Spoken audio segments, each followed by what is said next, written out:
akong kwento tungkol sa kaibigan ko. Kapag siya'y nakita, may biro agad.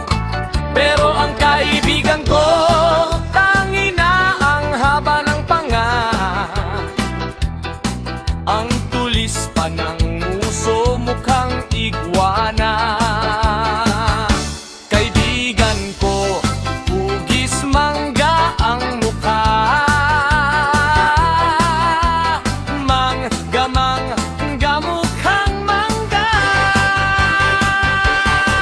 Mukhang mangga ang kaibigan ko, pero mabait naman.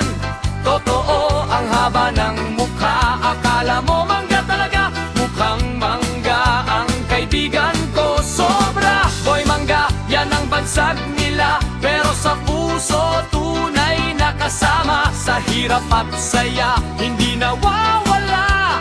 Kaibigan kong mukhang mangga, maaasahan kahit anong yugto ng buhay.